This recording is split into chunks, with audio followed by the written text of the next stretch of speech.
Debrecenben a jövő gyógyításra épül.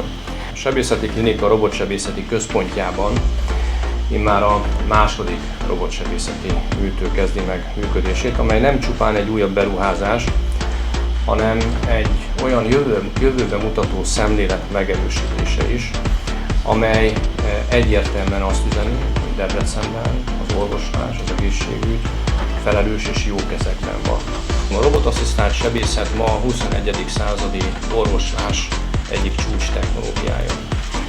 A Da Vinci robotsebészeti rendszer alkalmazásával a beavatkozások precízebbé, biztonságosabbá válnak és a szövődmények kockázata csökken, a betegek pedig gyorsabban gyógyulhatnak.